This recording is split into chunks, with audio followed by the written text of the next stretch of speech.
Olá a todos, sejam bem-vindos à nossa unidade curricular de aprofundamento. Eu sou a professora Manuela Franco, de Matemática, e estou aqui juntamente com a professora. Também do componente de Matemática. Eu, professora Valcineide Malta, estaremos aqui ministrando o clima na Amazônia. Vamos então à nossa aula de hoje? Essa aula é a de número 6. O objeto de conhecimento é planejamento, população e amostra, instrumento de coleta de dados, planejamento da coleta de dados. Detalhamento, política de crédito de carbono, interferência das conferências climáticas na política agrícola da Amazônia brasileira. Então vamos à nossa aula. Vamos!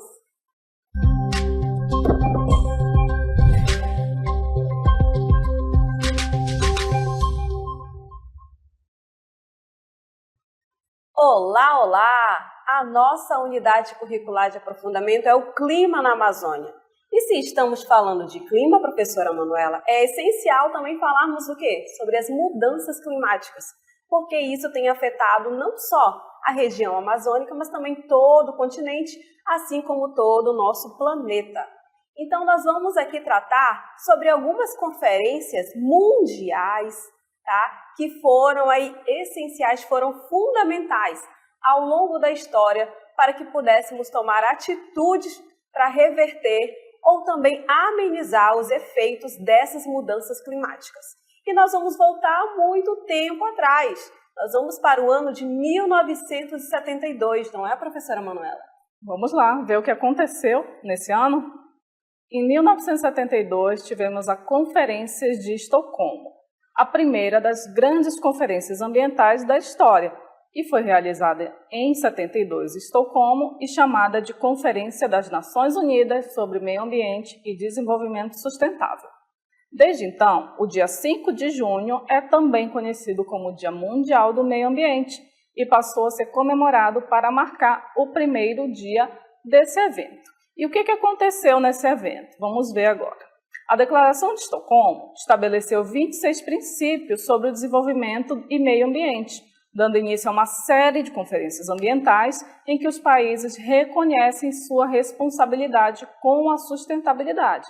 Então, olha só, os países se uniram para falar da sua responsabilidade com o meio ambiente. E daí se seguiram vários outros eventos, não é mesmo, professora? Sim, e aí, a partir então desse evento, então nós vamos continuar agora. O segundo evento muito importante, nós vamos agora falar sobre a Conferência Mundial do Clima, que foi em 1979. Então, esse ano foi o marco da primeira Conferência Mundial do Clima, conhecida como a WCC1. Ela foi convocada em 1979 pela Organização Meteorológica Mundial. Nesse evento, vamos lá, olha, é muito importante, a mudança do clima foi reconhecida como um grave problema. Tá? Em 79, olha só o tanto que já passamos, né?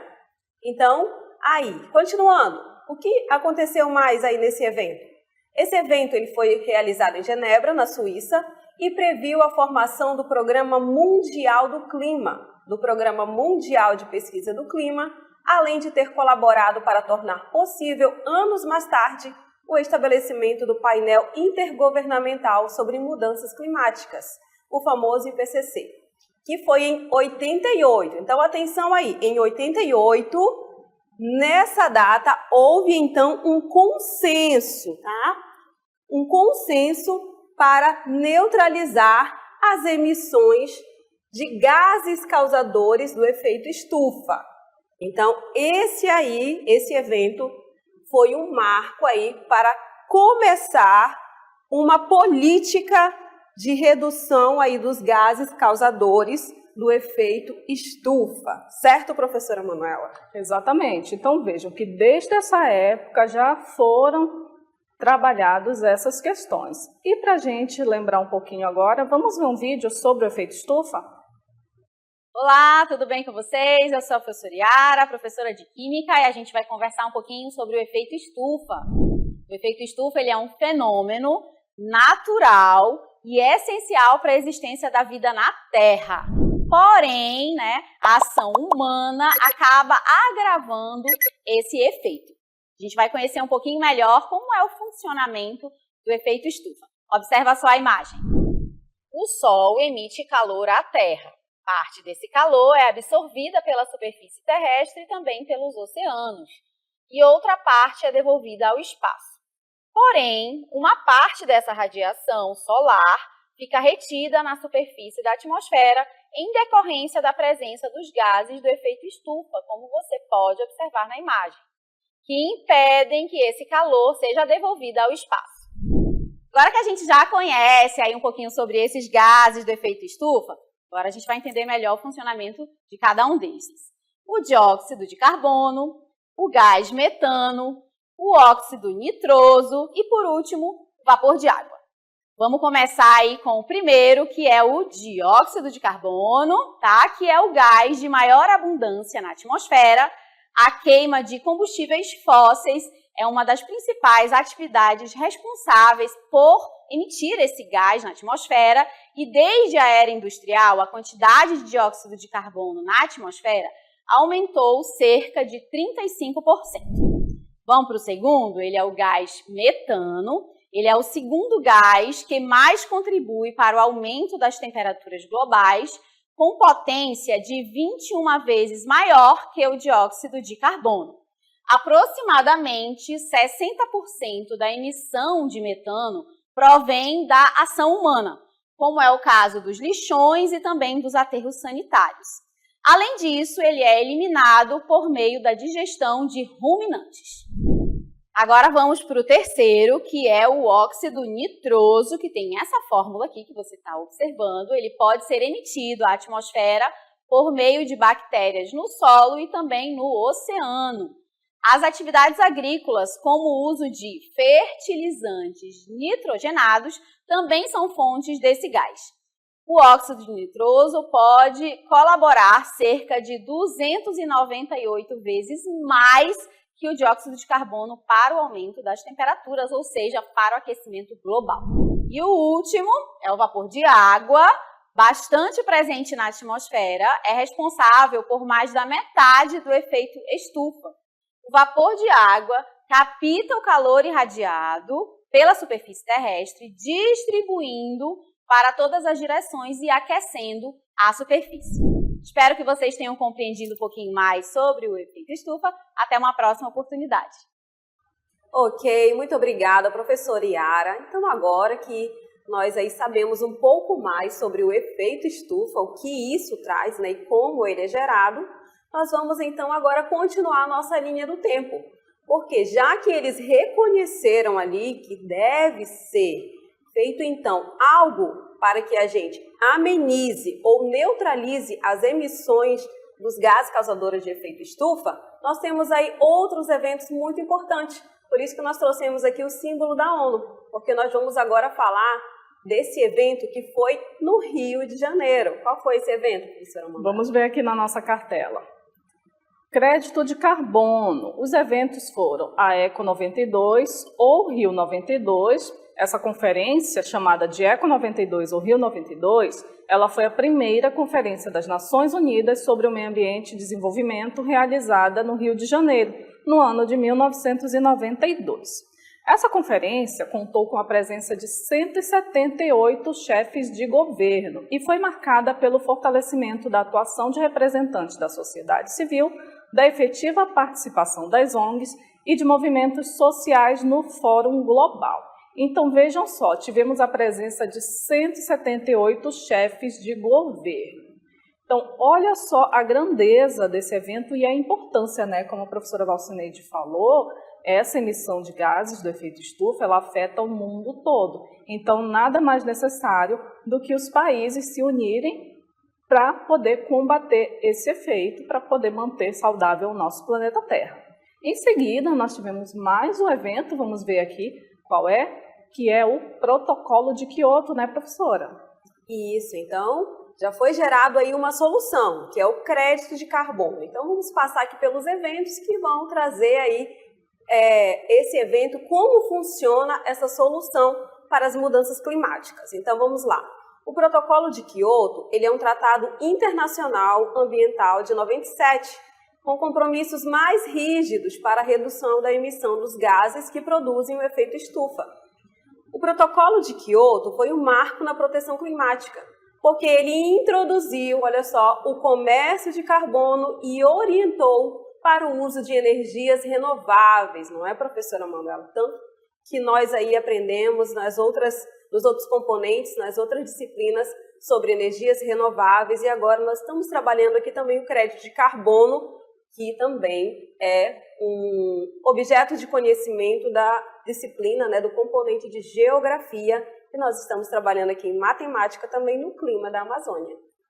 Exatamente. Então, vejam só, né, a importância desses eventos, que começou lá em 79, provocou a união entre os países para poder fazer esses acordos, né? Então, a gente teve aqui o Protocolo de Kyoto, que em seguida foi substituído vamos ver aqui, pelo Acordo de Paris. Mas o que foi esse Acordo de Paris? Vamos ver aqui na nossa cartela. Em 2020, olha só, mais recentemente, o Acordo de Paris passou a substituir o Protocolo de Kyoto e também a contar com 194 países. Olha só, agora já são quase 200 países.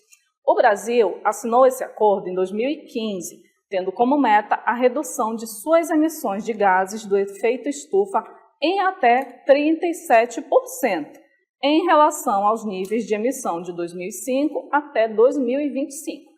Essa meta aumenta para uma redução de 43% na emissão até 2030. Então, o Brasil tem essa responsabilidade, não é? Levando em conta que aqui no nosso país, infelizmente, a gente ainda sofre muitos efeitos, a gente vê muito aí nos noticiários sobre as queimadas que causam muitos prejuízos para a natureza, não é verdade? E o que a gente tem mais, professora? Nós temos agora aqui um esclarecimento da professora Juliana, que é de Geografia, que ela vai aí detalhar para a gente como funciona então esse famoso crédito de carbono. Olá, alunos!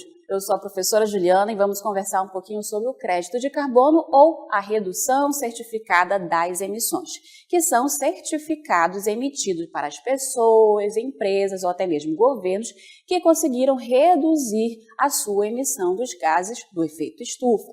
Isso foi criado em 1997, através do Protocolo de Kyoto, onde os países signatários, os países que assinaram esse protocolo, assumiram compromissos para a redução dos gases que agravam o efeito estufa e determinaram também que essas reduções receberiam um valor econômico. O crédito de carbono, então, ele representa a não emissão de dióxido de carbono na atmosfera. Assim, a cada 1 tonelada não emitida, um crédito de carbono é gerado. Cada país é responsável por elaborar as suas contribuições para alcançar as suas metas. No Brasil, as duas formas mais conhecidas para gerar os créditos de carbono é através do desmatamento evitado e também da recuperação das áreas desmatadas. A gente verifica também que quando um país consegue alcançar a sua meta, vai ser emitido um certificado pelo Mecanismo de Desenvolvimento Limpo, o MDL, aonde o país agora vai ter esses créditos que podem ser comercializados, ou seja, vendidos. Assim, aquele país que alcança a sua meta consegue gerar o crédito de carbono e pode vender esses créditos para aqueles países que não alcançaram a sua meta. E aqueles países que não alcançaram a meta podem comprar esses créditos e aí sim eles ficam dentro do que era estabelecido. Então é isso que eu tinha a falar sobre os créditos de carbono. Até a próxima! Muito obrigada, então, pelo esclarecimento. Então, vamos agora detalhar melhor, tá? Também sobre esse crédito de carbono. Mas primeiro, o que é crédito mesmo? Então, vamos lembrar, como diz aí o Benjamin Franklin, que crédito é dinheiro. Então, se está falando sobre não emissão, cada vez que você não emite, então você está gerando um crédito, não é, professora Manuela? Exatamente. Vamos ver mais detalhadamente? Olhem aqui na nossa cartela. Para ajudar a limitar o aquecimento global a 1,5 graus Celsius até 2050, empresas do mundo inteiro estão estabelecendo metas de carbono zero ou neutralidade de carbono, chamada net zero, ou seja, zerar as emissões líquidas de carbono de suas operações. E aqui a gente já trouxe alguns resultados do Brasil em relação ao mundo. Então vejam só, na indústria química nós tivemos uma redução de 44% das emissões nos processos industriais entre 2006 e 2016. Já no setor de cimentos, tivemos 11% menos emissões do que a média mundial. E no setor de papel de celulose, cultivo de 9 milhões de hectares de árvores para fins industriais e preservação de 5,9 milhões de hectares de florestas nativas. Então, temos dados significativos aqui, do Brasil em relação ao mundo. E são muito bons, esses dados aí, porque a gente vai entender melhor, então, como funciona.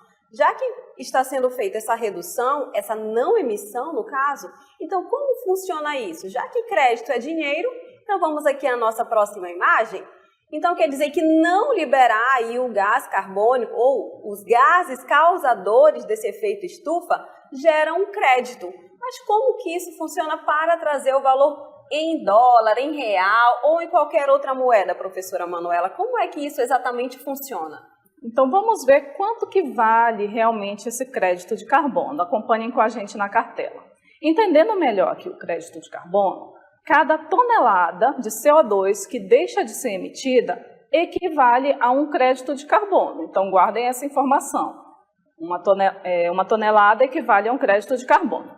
E um crédito de carbono, agora transformando para a moeda, ele vale aproximadamente 5 dólares, que na cotação atual dá mais ou menos R$ 26 na nossa moeda aqui no Brasil.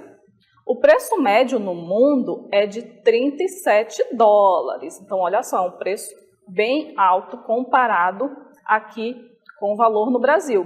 E segundo o Observatório da Bioeconomia da Fundação Getúlio Vargas, que monitora a precificação do carbono. Então, agora a gente já sabe qual o valor desse crédito de carbono aqui no Brasil. Isso, então vamos lá. Então, a cada tonelada gera-se aí um crédito de carbono, tá ok? Então, para que vocês aí não esqueçam mais, lembrando que cada vez que empresas, setores, organizações mundiais, elas não emitem, ou elas deixam de emitir ou reduzem, está sendo gerado aí, então, um crédito. E esse crédito equivale a um valor. Esse valor, ele é tabelado para o mundo inteiro. A cotação é feita em dólar, mas cada país transforma aí para a sua moeda local, tá ok? Então, continuando aí a nossa cartela, olha só. O país concentra 15% do potencial global de captura de carbono por meios naturais. O mercado de crédito de carbono, ele deve saltar de 1 bilhão atuais para 5 bilhões em 2030. Então, lembra lá que a meta é até 2030? Então, até chegar esse ano, então vai ser gerado aí aproximadamente esse valor aí. Então, você tem visto que ele tem aumentado e muito. Então, se cada um fizer a sua parte, as empresas, governos, nós vamos atingir a meta estabelecida para 2030. E agora, nós vamos trazer aqui para vocês uma comparação. Já sei, então, professora Manuela, que cada não emissão gera um crédito de carbono. Mas agora vamos aqui para a parte geográfica. Digamos como isso funciona tecnicamente. Cada pedaço de terra, como é que é feita, então, essa preservação ou essa não emissão de gases que geram o efeito estufa? Vamos ver agora essa equivalência. Vejam aqui na cartela. Então, temos agora o valor por hectare do crédito de carbono. Um hectare de floresta absorve até 10 toneladas métricas de dióxido de carbono. Isso quer dizer metros cúbicos, ou seja, 10 vezes 3, que totaliza 30 toneladas anuais. Agora vamos ver aqui o valor por hectare. Um hectare corresponde sempre ao mesmo tamanho de terra, que é igual a 10.000 metros quadrados. O conceito de hectare é baseado no Sistema Internacional de Unidades, portanto, é atualmente mais aplicado para medir espaços em fazendas, plantações e loteamentos rurais. E nós trouxemos aqui um exemplo desse campo de futebol. Então, observe que as dimensões desse campo aí padrão de futebol é 90 metros por 120. Então, imaginem aí, ó, a área desse campo de futebol, transformando aí para hectare, dá 1,08, passa um pouquinho, mas então que vocês tenham aí como modelo, tá? Como padrão, para que vocês possam aí entender melhor. Então, cada campo de futebol é como se fosse 1 hectare, não é, professora Manuela? Porque assim nós vamos trazer então aqui ao nosso lado, observem, trouxemos aqui um espaço que vai mostrar esse 1 hectare. Então, cada 1 hectare que não for desmatado ou que for feito o reflorestamento nesse espaço, é gerado então aí um crédito. Ou seja, a cada 1 hectare é gerado 30 créditos de carbono. E por isso que cada crédito de carbono tem aquele valor. Então, por hectare, vai dar quanto? Então, todo esse 1 hectare, professora Manuela? Então, vamos ver aqui na nossa cartela. Olha só, o valor de um crédito de carbono equivale a 1 tonelada de carbono, como a gente já viu. Então, 1 hectare gera 30 créditos de carbono. Um crédito de carbono, a gente já viu que custa em média $5, que é aproximadamente R$25 se a gente for arredondar. Então, veja, 1 hectare a gente representa ele com a letra H. Então, 1H, que significa 1 hectare, é igual a 30 créditos de carbono. Só que um crédito de carbono custa aí aproximadamente R$25. Então, 30 vezes R$25, a gente vai obter R$750. Isso, então aí bem explicado em valores e na nossa moeda, tá? Então agora a gente vai verificar aqui uma outra imagem também para falar sobre o que o clima influencia então na agricultura. Ó. O clima e sua variabilidade na plantação, ou seja, na produção agrícola. Quais são os fatores de risco? Então observem aqui comigo, né? Nós trouxemos essa imagem porque estima-se que cerca de 80% da variabilidade da produtividade agrícola advém, então, da variabilidade climática sazonal e interanual, enquanto os demais 20% eles estão associados às questões econômicas, políticas, de infraestrutura e sociais, professora Manuela. Então, vejam só, né? A importância aí de tudo que influencia a questão do clima e os fatores de risco para a agricultura. E isso é muito importante, porque está tratando diretamente da alimentação, né, da população mundial. Então, se isso tem afetado não somente a qualidade de vida, está afetando também a nossa alimentação, então isso é algo gravíssimo. Por isso que nós vamos continuar aqui trabalhando, nós trouxemos uma nova imagem. Então, como isso vai influenciar? O que esses créditos de carbono eles trazem então aí de benefícios e como que a gente pode gerar esses créditos? Já sabemos que temos crédito. Crédito é dinheiro a cada não emissão. Mas como que a gente gera esses créditos, professora Manuela? A gente vai ver agora. Olha só, os créditos de carbono, eles podem ser gerados a partir de várias atividades, que podem ser o plantio de árvores que renovam e armazenam gás carbônico na atmosfera, eficiência energética, substituição de combustíveis, gestão de resíduos e redução do desmatamento. Então, vejo aí todas as atividades, não é, que podem gerar aí os créditos de carbono. E a gente tem alguns dados aqui já dessas atividades, vamos ver aqui nos gráficos. Olha só, porque as empresas compram créditos de carbono, a professora Valcineide já falou bastante aí das empresas, né, que precisam comprar o crédito de carbono, e a gente trouxe aqui alguns dados. Vejam só, gerenciamento da cadeia de suprimento, 4%. Eficiência, 15%. Filantropia, 37%. Diferenciação, 47%. Engajamento dos funcionários, 48%. E a maioria está aqui, ó, na reputação ou na imagem da marca, que representa 67%. Agora a gente tem aqui um gráfico que representa a forte expansão nos negócios. A gente tem aqui esse gráfico que representa o volume financeiro negociado nos principais mercados de carbono mundiais. Então, esses dados aqui, eles são a nível mundial, onde o total é dado em bilhões de dólares, referentes aos anos de 2014 até o ano de 2020.